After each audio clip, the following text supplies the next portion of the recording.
दंडकारण्य था छत्तीसगढ़। यहाँ के तो आदिवासी भी नहीं है।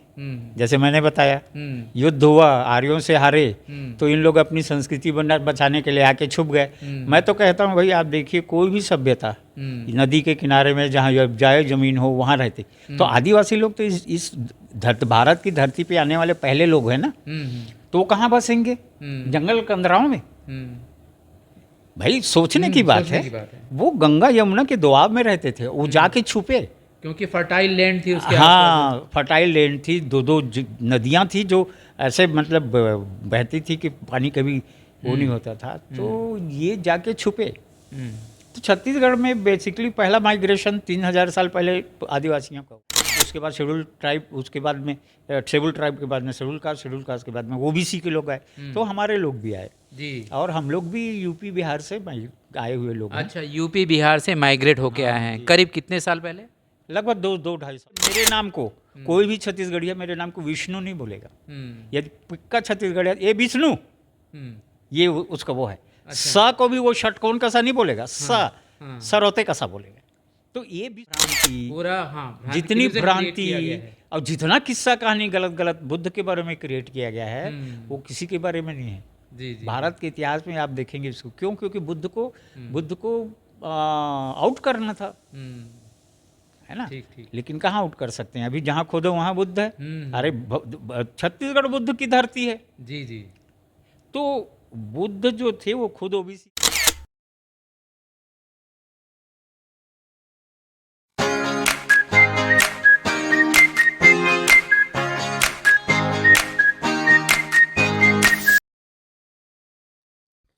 नमस्कार, मैं वीरेंद्र कुमार। आप देखना शुरू कर चुके हैं सुकृति इंडिया। आपका हमारे चैनल में स्वागत है। मित्रों, मनुवादी समाज अपने आप को जीवन के हर क्षेत्र में आगे बनाए रखने के लिए लगातार काम करता है, लेकिन बहुजन समाज अपने इतिहास और वर्तमान के प्रति जागरूक नहीं होने की वजह से हर क्षेत्र में पिछड़ जाता है। इसलिए आज हम बहुजन समाज के इतिहास और वर्तमान पर एक नज़र डालने वाले हैं। हम सभी जानते हैं कि भारतीय समाज वैदिक काल से मूल रूप से जातियों और वर्गों में बटा हुआ समाज है। आधुनिक भारत में इसे अगड़ी और पिछड़ी जातियां कहते हैं। पिछड़ी जातियों में मुख्य रूप से 3 वर्ग आते हैं: अनुसूचित जाति, अनुसूचित जनजाति और पिछड़ा वर्ग। इनमें से सबसे ज्यादा जनसंख्या पिछड़े वर्ग की है। यह वर्ग भारतीय समाज की दशा और दिशा बदल सकता है, लेकिन धार्मिक गुलामी की वजह से आज यह समाज पिछड़गु बना हुआ है। इस समाज में ज्योतिबा फूले और पेरियार जैसे महान समाज सुधारक आए और उन्होंने बहुजन समाज को इस धार्मिक गुलामी का एहसास कराया। अपने समय में बड़े बड़े आंदोलन चलाए। उत्तर प्रदेश में राम स्वरूप वर्मा, जगदेव प्रसाद और बीपी मंडल ने भी अर्जक संघ के माध्यम से आंदोलन चलाए, लेकिन आज उसका प्रभाव बहुत कम लोगों के बीच में है। और ऐसे समय में इस पिछड़े समाज में बुद्धिजीवी लोगों की भूमिका और बढ़ जाती है। इनमें से गिने चुने बुद्धिजीवी लोगों ने उस आंदोलन को अभी भी जीवित रखा है। इन्हीं बुद्धिजीवी लोगों में से एक बुद्धिजीवी विष्णु बघेल जी हैं, जो पेशे से सफल चार्टर्ड अकाउंटेंट हैं, जिन्होंने अपने शुरुआती समय से लेकर आज तक अपना फर्ज और जीवन संघर्ष जारी रखा है। ऐसे जीवंत और संघर्षशील व्यक्ति से आज हम बात करने जा रहे हैं। आपका सुकृति इंडिया में बहुत बहुत स्वागत है। धन्यवाद वीरेंद्र जी, और सभी दर्शकों को मेरा जय संविधान, जय भारत, नमो बुद्धाय, जय भीम। मेरा जो सवाल ये है कि अपने पूर्वजों के बारे में जानकारी दीजिएगा। हमारे पूर्वज, देखिए ये तो दंडकारण्य था छत्तीसगढ़। यहाँ के तो आदिवासी भी नहीं है।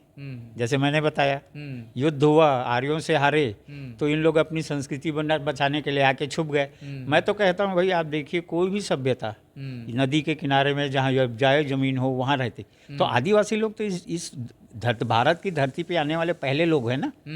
तो वो कहाँ बसेंगे? जंगल कंदराओं में।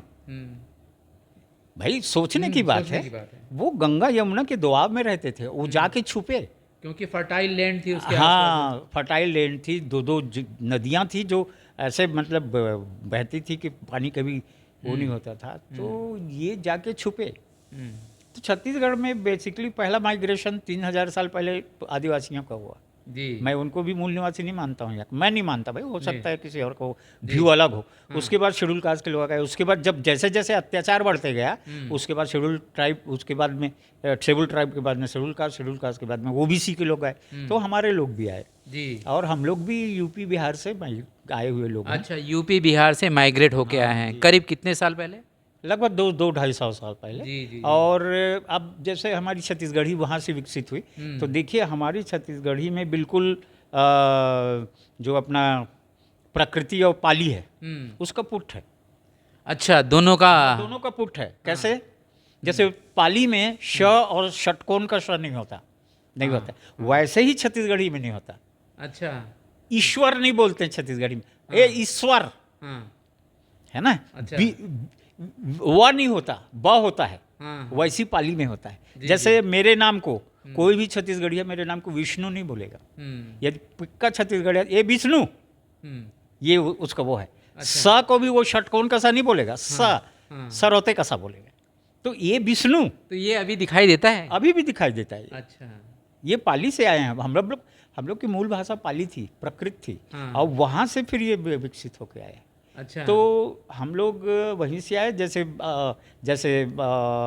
गंगा यमुना के दोआब से, वाराणसी से आदिवासी आए, और पूरे उत्तर प्रदेश और बिहार से शेड्यूल कास्ट के लोग आए, तो हम लोग भी उत्तर प्रदेश बिहार से हैं। सर, ये जानना चाहेंगे कि बुद्ध का कहीं लिंक दिखाई देता है क्या ओबीसी समाज से? बिल्कुल। हाँ खुद बुद्ध ओबीसी समाज के थे, जी। खुद बुद्ध श्रमण थे, शाक्य थे।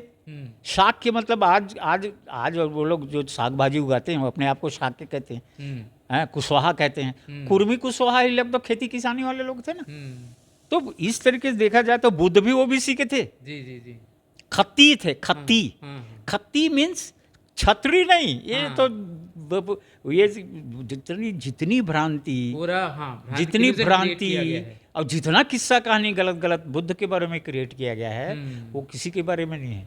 जी जी। भारत के इतिहास में आप देखेंगे इसको, क्यों? क्योंकि बुद्ध को आउट करना था, है ना। ठीक ठीक। लेकिन कहाँ आउट कर सकते हैं? अभी जहाँ खोदो वहाँ बुद्ध है।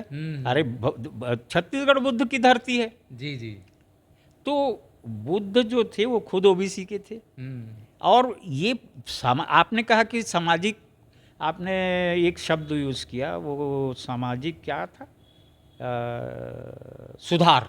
मैं उससे सहमत नहीं हूँ। अच्छा। मैं सामाजिक परिवर्तन कहता हूँ, दोनों में अंतर है। जी जी जी। सामाजिक परिवर्तन और सामाजिक सुधार में। जी। सामाजिक सुधार में क्या है, स्टेटस को मेंटेन रहेगा, है ना, समाज की व्यवस्था वहीं रहेगी। आप कहीं कहीं ऐसा थोड़ा सा वो इसको बराबर कर दो, थोक पीट कर दे, वो सामाजिक परिवर्तन वो है कि जैसे खड़ी व्यवस्था है उसको, जैसे हम लोग को गुरुजी काशीराम जी समझाते हैं ये ऐसी व्यवस्था है, उसको ऐसा करना, ये सामाजिक परिवर्तन। और ये काम बुद्ध ने किया। ये काम सबसे पहले आजाद माने भारत में अंग्रेजों के बाद महात्मा फूले ने किया। जी जी जी। पेरियार नहीं किया। जी। तो ये जो है ये सब ओबीसी के थे। जी जी।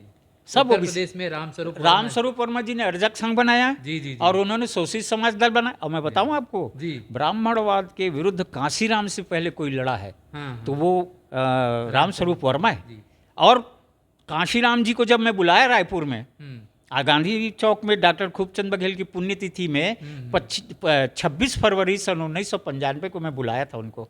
एक अच्छी सभा हुई थी गांधी चौक में। तो उस समय उन्होंने रामस्वरूप वर्मा का नाम लिया और क्या कहा था मालूम है कि रामस्वरूप वर्मा ने वहाँ जो एक वातावरण पैदा किया है ब्राह्मणवाद के विरुद्ध अर्जक संघ के माध्यम से, उसका फायदा रामस्वरूप वर्मा तो नहीं उठा पाए, लेकिन कांशीराम और उसके साथियों ने उसका बड़े पैमाने पर फायदा उठाया।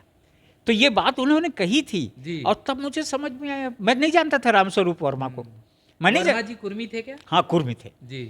और मैं नहीं जानता था मंडल आयोग को, लेकिन जैसे ही उससे जुड़ा तो मुझे मंडल आयोग जानने का मौका मिला, मुझे रामस्वरूप वर्मा को जानने का मौका मिला, और ये भी जानने का मौका मिला कि वो उन्होंने शोषित समाज दल बनाया, 6 बार विधायक रहे, सोशलिस्ट समाज दल से। अच्छा। हाँ, और जब चौधरी चरण सिंह ने यूपी में संविद की सरकार बनाई, उस सरकार में रामस्वरूप वर्मा फाइनेंस मिनिस्टर थे। अच्छा। और उन्होंने सबसे पहले भारत के इतिहास में, अपने लोगों को तो जानते नहीं है ना ओबीसी के लोग, तो भारत के इतिहास में सबसे पहले हिंदी में बजट पेश किया यूपी गवर्नमेंट का, संविद गवर्नमेंट का, और सरप्लस बजट पेश किया। सबसे बड़ी बात, जी जी जी। अभी क्या है, सब जगह डेफिसिट बजट है ना, डेफिसिट बजट माने हानि की बजट बताते हैं। ये कहाँ से कंपनसेट होगा, तो इसको लोन लेंगे, इसको ये करेंगे। उन्होंने सबसे पहले, अब कब की बात है ये, सन 1965 के आसपास की, जी जी, सबसे पहले सरप्लस बजट दिया रामस्वरूप वर्मा ने। तो ये जो इतिहास को दफनाने का काम करते हैं, जी जी, ये आर्य ब्राह्मण विदेशी लोग, ये इनके उनके उसमें हैं, जिन में हैं। जी जी। और हमारे लोग जो हैं उनके वो हैं। तो और मैं तो ये समझता हूँ कि ओबीसी के लोग ये हिंदू नहीं है। शिक्षा की क्या व्यवस्था थी उसमें? शिक्षा की कोई स्कूल नहीं था पहले शुरू में। तो आप लोगों के हमारे दादा जो है रायपुर में आके पढ़े, जी, क्लास 7 तक पढ़े थे। डॉक्टर खूबचंद बघेल ने कहा कि भाई देखो, ये जो शिक्षा है ना बहुत बड़ी चीज़ है, और आप सबको अपना खेत बेचकर पढ़ाना चाहिए। जी जी, इसको हम लोग अगले इसमें ले लेते हैं। जी, तो हमारे पिताजी फिर हम लोगों को प्राइमरी मेरी पथरी में हुई, और मिडिल और हायर सेकेंडरी से फिर मैं रायपुर आ गया। जी, हमारा सर तीसरा सवाल ये है, शुरुआती जीवन, शैक्षणिक और प्रोफेशनल अनुभव के बारे में बताइएगा, और साथ में ये भी बताइएगा कि मैं कौन हूँ, इस बात का साक्षात्कार कब और कैसे हुआ? जी, प्रारंभिक जीवन तो ये रहा कि मैं बीकॉम करने के बाद सन 1978 में मुंबई चला गया, और मुंबई से मैंने 1984 में सीए पास करके अपना प्रोफेशनल प्रैक्टिस का सर्टिफिकेट ऑफ प्रैक्टिस हासिल किया। और मैंने सोचा कि भाई मैं अपनी मातृभूमि की सेवा करूँगा। परीक्षा दिलाते ही मैं आ गया था रायपुर, और यहाँ प्रैक्टिस जैसे ही रिजल्ट मिला मैं प्रैक्टिस शुरू कर दिया। 1984 से मैं प्रैक्टिस में हूँ, आज भी प्रैक्टिस करता हूँ, लेकिन घर से करता हूँ। तो ये था, और प्रैक्टिस में जो है मुझे मैं कौन हूँ का एहसास हुआ। जी जी जी। प्रैक्टिस में जब मैं गया तो हम लोग कुर्मी किसान लोग हैं, कुर्मी किसान लोग हैं, और हमारी कम्युनिटी में कोई इस तरह के प्रोफेशनल्स नहीं थे। प्रोफेशनल तो थे ही नहीं। कुर्मियों में सबसे पहले चार्टर्ड अकाउंटेंट हूँ सारे छत्तीसगढ़ में। ऐसा? हाँ, ये तो मेरे कुर्मियों में जी है ना। अगरिया में हमारे पटेल साहब थे, JN पटेल साहब, वहाँ के चेयरमैन भी रहे ब्रांच के, रायपुर ब्रांच के। लेकिन मेरे कुर्मी कम्युनिटी में जो है ओबीसी में थे पटेल साहब, लेकिन कुर्मी में मैं पहला हूँ। अच्छा, आपके समय में कौन, जो मूल निवासियों में से कौन कौन और प्रोफेशनल थे? मेरे समय में तो कुर्मियों से मैं अकेले था उस समय, और पटेल साहब थे, और मेरी जानकारी में जहाँ तक जाता है 2-3 लोग के अलावा कोई नहीं था सीए प्रोफेशन में। बाकी प्रोफेशन में लोग थे, इंजीनियर, डॉक्टर्स, और ये तो बहुत हो गए थे। अच्छा, उस समय कौन ऐसे आइडल थे आप लोगों के, मतलब आप लोगों के समाज में जो अन्य क्षेत्रों में जो पढ़े लिखे लोग हैं, उनका अगर 2-4 नाम बता पाएँ तो? हाँ, वैसे तो पढ़े लिखे लोगों में बहुत लोग थे। इंजीनियरिंग के क्षेत्र में थे, उसमें तो बहुत लोग थे। डॉक्टर थे, डॉक्टर में तो डॉक्टर खूबचंद बघेली जो है नागपुर के रॉबर्टसन कॉलेज से LMP की डिग्री लेके आए थे, और उन्होंने सरकारी नौकरी से ही अपना जीवन शुरू किया। रायगढ़ में नौकरी की सरकारी हॉस्पिटल, डिस्ट्रिक्ट हॉस्पिटल में। उसके बाद रिजाइन करके उसमें कूद गए वो स्वतंत्रता संग्राम में। तो वो एक, और वो सामाजिक परिवर्तन के प्रणेता भी रहे जी। और उन्होंने अंतर उपजाति शादी छत्तीसगढ़ में अच्छा, इंटरकास्ट मैरिज की उन्होंने? नहीं, इंटर सब कास्ट। अच्छा, इंटर सब कास्ट। कैसे कि उस आज के डेट में कुर्मियों के यहाँ पर 27 ठो फिरके हैं। अच्छा। 27। और 27 फिरकों में आपस में रोटी बेटी लेन देन नहीं होता था। 27 में भी नहीं होता है? नहीं होता था पहले। अच्छा। तो डॉक्टर साहब ने 1934 में अपने मंझली लड़की को, ये रामचंद्र जी देशमुख है, चंदनी गोंदा जो चलाते थे, उनको दिया। वो दिल्लीवार कुर्मी है, हम लोग मनवा कुर्मी हैं, और इसकी उनको सजा मिली। उनको बहिष्कृत कर दिया गया, मनवा लोगों ने बहिष्कृत कर दिया। मैं इसी पे आने वाला था सर। हाँ, बहिष्कृत कर दिया, 14 साल तक बहिष्कृत रहे। लेकिन 14 साल चुप नहीं बैठे, जहाँ भी समाज का सम्मेलन होता था वार्षिक, वो वहाँ पहुँच जाते थे अपनी पूरी टीम को लेके। अच्छा। तो उनकी टीम में जितने नवयुवक उनके साथ थे, और वो न्याय याचक दल बनाया उन्होंने, और कहा कि भाई ये कोई वो नहीं है, हम लोग सब सेम कास्ट के हैं। वो सब कास्ट का डिवीजन हो गया है।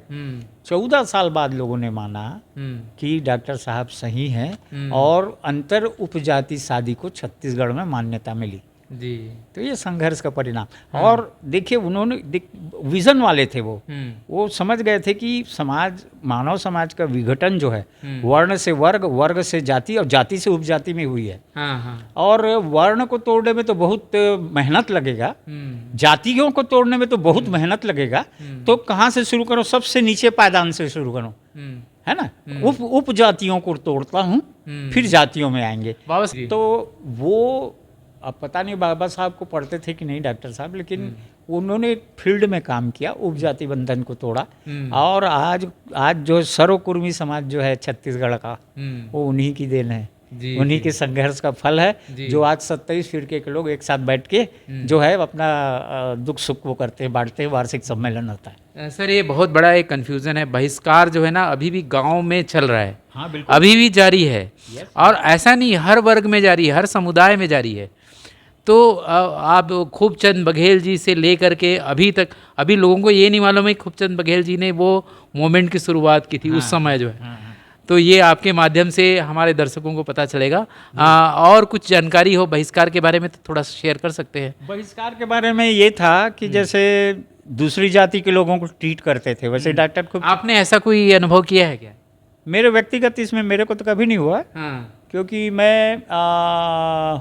मैंने कास्ट में ही शादी की। और उस समय मेरी विचारधारा उतना, रिलीजन को लेके तो है, उसमें तो रिलीजन को लेके है, और वो शेयर भी कर सकता हूँ, लेकिन मैं नहीं समझता कि वो शेयर करें, क्योंकि वो हर जगह है। बात इसकी है कि आप एहसास करो, है ना। वो है, रिलीजन भी है, और इसका एहसास मैंने मैडम को करवाया जी। मैडम MBBS और DGO हैं, मतलब गायनोकोलॉजिस्ट हैं, क्लास 1 और DD health services Chhattisgarh government से रिटायर हुई हैं। तो जब शुरुआती दौर में वहाँ तिल्ला में उनकी पोस्टिंग थी, तो हमारे गांव की पंडित जी की लड़की वहाँ पर, उसके हस्बैंड म्युनिसिपल कॉर्पोरेशन में गुमास्ता थे। तो उन लोग रहते थे, और ये जो गांव की हमारे गांव की पंडित जी की लड़की वहाँ रहती थी, वो 5वीं फेल और वहीं रहती थी, और आ जाती थी वो इलाज करवाने अपनी भाभी के पास, भाभी के हो जाती थी। तो वही हम लोग तो यूजुअली यही है, गांव में क्या होता है कि हर जात का आदमी एक दूसरे को रिश्तेदार मानता है। तो भाभी और कभी इनवाइट की उसने घर में आना, ये है घर में आना और सब ये करेंगे करके। तो उस समय तक एहसास नहीं था मैडम को, मेरे को तो बहुत पहले से हो गया। अच्छा। प्रैक्टिस से हो गया था। प्रैक्टिस में जब देखा कि ये जो बिजनेस कम्युनिटी के लोग हैं, जिसको हम लोग बनिया या मारवाड़ी बनिया जैन और सिंधी कहते हैं, इन लोगों से जो वो मिला, उस ट्रीटमेंट मिला, उससे मेरे को समझ में आया कि मैं जो है मैं शूद्र हूँ। वहाँ से एहसास शुरू हो गया मेरा। लेकिन मैडम को एहसास दिलवाया जब वो लड़की आई और हर बार बुलाती है ऐसे करके। एक दिन दोपहर को उनके घर चले गई। तो अब शिष्टाचार है कि भी चाय कॉफ़ी कुछ भी, चाय पिलाई। उसके बाद में बोलती है कि भाभी के अपने कप को, जूठे कप को उधर रख दीजिए। अच्छा। बर्तन मांजने वाली आएगी तो उसको साफ कर दे। तो मैंने कहा तुम उसका हर अंग जांच करने छूते हो, और तुम्हारा जूठा कप छूने में उसको क्या लगा जी? वो उसका वही जाति माने ऊंची जाति होने का वो है, माने दम्भ है। है ना, तुम्हारे हाथ का जूठा कप, तुम्हारा जूठा कप वो नहीं पकड़ी हो। तो ये उनको भी एहसास हुआ और उसके बाद से वो भी एहसास करने लगी कि अरे जातिवाद तो है। जी जी जी है ना, जी। ये मेरे जीवन की सत्य घटना है। जी जी और इससे जीवन की वास्तविकता है। वास्तविकता है, जी जी आज भी है। जी। लोग पढ़े लिखे लोग और जिन लोग स्टेटस को मेंटेन करना चाहते हैं उन लोग कहते हैं जरूर कि कहाँ जातिवाद है, कहाँ है, ये है वो। अरे लेकिन आज भी अच्छे अच्छे पढ़े लिखे लोग जातिवादी हैं। जी जी जी। हाँ, और जातिवाद का मतलब क्या है? ब्राह्मणवाद। जी जी जी। जातिवाद का मतलब क्या सोचते हैं लोग? ये छोटी जाति के लोग जब जाति जाति करते हैं तो जातिवाद, वो जातिवाद नहीं है। जातिवाद का मतलब है ब्राह्मणवाद। जी जी। ओबीसी जो है देखिए सबसे बड़ा वर्ग है और 1931 की जनगणना में आखिरी बार अंग्रेजों ने जातिगत जनगणना करवाई, वो 1931 का है। हाँ, लास्ट उसके बाद में जातिगत जनगणना हुआ ही नहीं। ओबीसी के लोगों की कभी गिनती हुई ही नहीं। तो उसके अनुसार ओबीसी के लोग 52% हैं। और वही आंकड़ा मंडल आयोग में बिंदेश्वरी प्रसाद मंडल जी ने लिया और कोई ऑथेंटिक आंकड़ा नहीं था। तो इस देश के 52% के लोग अभी भी उनको ओबीसी होने का एहसास नहीं है। यूपी बिहार में चूंकि लठमार ब्राह्मणवाद है तो वहाँ समझ गए हैं। यहाँ पर तो प्रेम मोहब्बत से ये करते हैं ना, है ना। यहाँ पर कैसे ब्राह्मणवाद कैसे फैला? वो फूलदादा बद के, महाप्रसाद बद के, अच्छा, हाँ, चुपचाप घुसपैठ बना लिए और अपना सुपेरिटी मेंटेन कर लिए। तो यहाँ पर अभी भी एहसास नहीं है ओबीसी के लोगों को कि हम ओबीसी हैं और उनको गर्व कराया जाता है। घरों से कहो हम हिंदू हैं, जैसे हम ज्योतिबा फुले को आदर्श मानते हैं। हाँ, नहीं उनका देखिए ये जो स्टेटस को मेंटेन करने वाले ब्राह्मणवादी व्यवस्था है ना, वो उनको राम राम करके राम राम का आदर्श बनाती है। अभी वो पंडित प्रदीप का वहाँ वो चल रहा है, उधर पूरा जाम लगा रहता है अमलेश्वर में। अच्छा, वो चालू हो गया है? हाँ, चालू हो गया है। जाम रहता है 1 घंटा 2 घंटा, जब शुरू होता है तब, जब बंद होता है। तो अभी भी मतलब ये हिंदू मैथोलॉजी से उभरे नहीं है ओबीसी के लोग। अच्छा, वो सबसे ज़्यादा वही लोग हैं वहाँ पे। अरे मैं तो कहता हूँ ब्राह्मणवाद मुर्दा हो चुका है। खुद ब्राह्मण नहीं मानता, खुद बनिया नहीं मानता, खुद वो ऊंची जाति के लोग नहीं मानते, बड़े जमींदार लोग नहीं मानते, लेकिन हमारे लोग उसको पकड़े बैठे हैं। कैसे नहीं मानते ब्राह्मण लोग? उनको दिखता है कि भैया फलाना चमार का लड़का या एक आदिवासी लड़का, कोई ओबीसी लड़का या आईएएस हो गया तो अपनी लड़कियों को बोल देते हैं जाओ रे पटा लो और बढ़िया तुम ऐश करोगे। वो तो नौकरी करेगा, तुम ऐश करना। पुरानी वाली कथा। हाँ, तो वो इंटरकास्ट मैरिज करने में नहीं हिचकिचाते। लेकिन हमारे लोग जैसे डॉक्टर साहब ने कर दिया तो बहिष्कृत कर देते हैं, अभी और कोई करता है तो बहिष्कृत करते हैं। तो वो ब्राह्मणवादी कौन हुआ? तो ओबीसी के लोग ब्राह्मणवाद का आज के डेट में मुर्दा ढो रहे हैं। जिस दिन उनको समझ में आएगा, मुर्दा को नीचे रखेंगे, फिर क्या है उसकी हैसियत क्या है? उसकी हैसियत क्या है ब्राह्मणवाद की? कुछ हैसियत नहीं बचेगा, मिट्टी में मिल जाएगा। लेकिन यही इस बात का एहसास कराने के लिए बड़े परिवर्तन के आंदोलन की जरूरत है। परिवर्तन की तो जरूरत है ही, उसके लिए ऐसे ही परिवर्तन नहीं आ जाता। जी जी जी जी। बिना संघर्ष के परिवर्तन नहीं आता। कोई भगवान नहीं आने वाला तुम्हारे जीवन में परिवर्तन करने। आप जो संघर्ष करोगे, आप जो करोगे, उससे आपका परिवर्तन होगा। तो वो भी ये बात को समझता नहीं।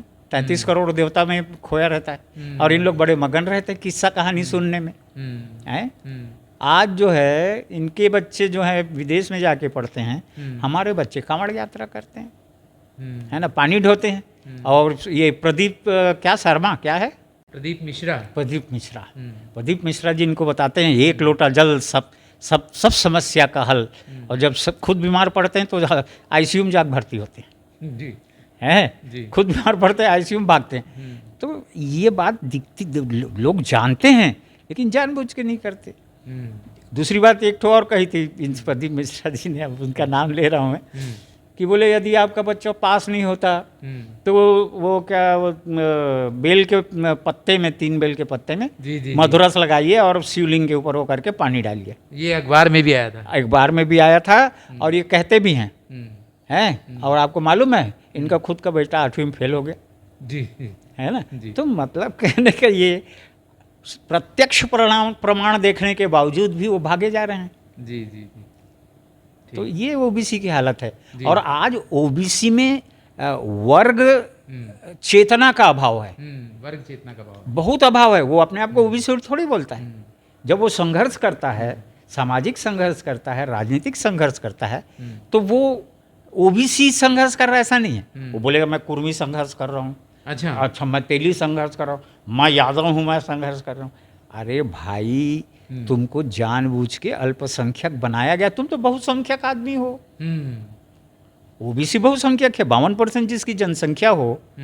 मैं तो एक ही बात कहता हूँ, हालांकि हमारे SC ST के लोगों को भी कभी कभी अच्छा नहीं लगता वो, मैं ये कहता हूँ कि 52% के लोग यदि वर्ग चेतना ले आए और 51% एक तरफ वोट दे दे तो प्रधानमंत्री किसका बनेगा? जी जी जी। 49 क्या उखाड़ लेगा या क्या कर लेगा? 49 कुछ नहीं कर सकता जी जी। सिवाय उनके पीछे पीछे चलने के। लेकिन वर्ग चेतना ही नहीं है। हाँ, वर्ग चेतना नहीं। सबसे बड़ी बात मैं बताया ना, कुर्मी कुर्मी की लड़ाई लड़ता है, यादव यादव की लड़ाई लड़ रहा है, कुशवाहा कुशवाहा की लड़ाई लड़ रहा है। तो इसमें कहाँ होगा? वो तो वही चाहते हैं। भाई दुश्मन का काम है आपको डिवाइड करके रखना, हमारा काम है समाज को जोड़ना। अब जैसे हमारे महापुरुषों ने समाज को जोड़ा, बुद्ध ने समाज को जोड़ा, कबीर ने समाज को जोड़ा, बिल्कुल। सरदार वल्लभ भाई पटेल ने आज अखंड भारत का किसने दिया अखंड भारत? सरदार वल्लभ भाई पटेल ने 356 रियासत को दिन रात वो ये करके उन्होंने पूरे भारत में मिलाया। तो वर्तमान जो नक्शा अभी भी दिखता है पाकिस्तान कटने का और अफगानिस्तान कटने और उसके बाद अभी दिखता है, वो हमारे पूर्वज सरदार वल्लभ भाई पटेल का वो है। जी जी। भाई जब एक व्यक्ति एक मिशन में लगा है तो कुछ लोग उसको ये भी बताने की कोशिश करते सरदार वल्लभ भाई पटेल तो आरक्षण के विरोधी थे। अरे तुम यार, मैं कहता हूँ यार उनको नीचा करके किसको ऊपर करना चाहते हो आप? जी जी। ये गलतफहमी ओबीसी के बीच में मत फैलाओ। तो हमारे कहने का मतलब है हम लोग अपने ही पूर्वजों को नहीं मानते, दूसरों के पूर्वजों को मान करके जो उनकी वो करते हैं, आराधना करते हैं, इसलिए तो गुलाम है। जी जी। इसीलिए गुलाम है। गुलामी क्या होती है? जी जी जी। दूसरों के पूर्वज को अपना मानना, अपने पूर्वज का सम्मान नहीं करना, अपने पूर्वज के बारे में जानना नहीं। अरे दूसरों की बात तो छोड़ो, मेरी बात सुनो। मिशन में जब मैं नहीं लगा था तो मुझे मंडल आयोग के बारे में मालूम नहीं था। ये भी नहीं मालूम था कि मंडल आयोग ओबीसी के लोगों के लिए है। मैं क्या सोचता था, मोटा मोटी, जब इधर तो ध्यान ही नहीं देता था ना प्रैक्टिस और उसके कारण, मोटा मोटी सोचता था अरे यार ये SC ST के लोगों को और दे दिया क्या। लेकिन जब मैं मिशन से जुड़ा, जब मुझे प्रैक्टिस में झटका लगा जातिवाद का, तो फिर मैं धीरे धीरे अध्ययन करना शुरू किया और मिशन से जुड़ा, बहुजन मिशन से। उस समय जब मैं जुड़ा तो उसमें बहुजन मिशन शुरू हो गया था, DS4 खत्म हो गया था। तो काशीराम जी ने एक आंदोलन चलाया। और मैं बताऊं आपको, मंडल आयोग लागू करवाने के लिए जितना मेहनत काशीराम जी ने किया है, दबाव जो डाला है, दबाव डाला। और वो तो VP सिंह तो केवल उसका एक निर्णय नहीं लेने वाला हो गया, बाकी सारा काम तो काशीराम ने किया है। मंडल वालों लागू करो वरना कुर्सी खाली करो करके उन्होंने 3000 किलोमीटर साइकिल चलाया कन्याकुमारी से कारगिल तक। तो तब मेरे को समझ में आया कि अरे जी जी, उस समय जो है, जिस समय आंदोलन चल रहा था उसमें ओबीसी के लोग ही उसके विरोध में आ गए थे, जिनको आरक्षण मिला था। राइट जी। तो उस समय वही हुआ। ये आंदोलन पूरा इधर बिलासपुर में भी वो रायपुर जी से बात हुई तो बिलासपुर में भी आंदोलन, रायपुर में भी हुआ था। रायपुर साइंस कॉलेज में हुआ था। अच्छा, है ना। हाँ। एक ओबीसी के लड़के को ब्राह्मण लोगों ने पकड़ के जलाने की कोशिश की। अच्छा? और ये दिखाने की कोशिश की कि ये जो है वो इसका विरोधी मंडल आयोग के कारण अपनी जान देने चला था। तो ये सब तो चलता है उनका, वो शुरू से चलते आए हैं, अभी भी चल रहा है। अभी क्या कम है? जी जी। मोदी के सह में तो और उससे ज़्यादा चल रहा है। जी। तो ये चल रहा है। ओबीसी को मैं समझता हूँ इस बात को रियलाइज़ करना चाहिए कि आज़ादी के बाद जितनी सरकारें बनी, चाहे वो कांग्रेस की बनी 70 साल या 65 साल, जितने साल राज किया उन्होंने, चाहे बीजेपी की बनी, चाहे जनता पार्टी की बनी, सब ओबीसी के वोट के बदौलत बनी जी। और वर्ग चेतना ले आएंगे ना तो इनकी खुद की सरकार बनेगी। ओबीसी के खुद के मुख्यमंत्री होंगे, प्रधानमंत्री होंगे जी। कोई नहीं रोक सकता। इसके विपरीत अगड़ी जातियों के जातिवादी लोग अतार्किक बुद्धिवाद खड़ा करते हैं। भारत की आम जनता को वे एक अवैज्ञानिक दृष्टिकोण प्रदान करते हैं। वे स्थापित करते हैं कि प्रत्येक कार्य के पीछे ईश्वर है और इसी ईश्वर का हवाला देकर वे पूरे दलित पिछड़े समाज को धार्मिक सत्ता के कठोर नियंत्रण में बांध देते हैं और अपनी राजनीतिक सत्ता स्थापित कर बहुजन समाज के लोगों पर शासन करते हैं, अन्याय और अत्याचार करते हैं और सारी जिंदगी गुलाम बनाकर रखते हैं। बुद्ध ने कहा है कि मेरी बात पर सिर्फ इसलिए विश्वास मत करो कि ऐसा बुद्ध ने कहा है, और कोई कुछ भी कहे उसे अपने तर्क पर कसो और जो सही लगता है उसको स्वीकारो। आप देख रहे थे सुकृति इंडिया यूट्यूब चैनल। अंत में आप सभी से निवेदन है कि अभी हमारा देश मनुवाद की तरफ बढ़ता दिखाई दे रहा है। वही मनु जिसकी किताब को बाबा साहब अम्बेडकर ने जलाया था, तब मनुवादियों ने कहा था कि मनुस्मृति को कोई नहीं जला सकता क्योंकि ये हमारे दिल में है। और आज जो संविधान को बदलने की आवाजें जो सुनाई दे रही है, नए कानून जो बदल रहे हैं, इससे बहुजन समाज कमजोर होगा और इसलिए बहुजन विमर्श को आगे बढ़ाना बहुत जरूरी है। आप सभी से निवेदन है कि इस विमर्श को आगे बढ़ाने वाले जितने भी चैनल हैं उनको प्रोत्साहित कीजिए, चैनल को अधिक से अधिक सब्सक्राइब करिए और कराइए, वीडियो को अधिक से अधिक शेयर कीजिए। मिलते हैं अगले वीडियो में। बहुत बहुत धन्यवाद। Thank you very much. नमस्कार।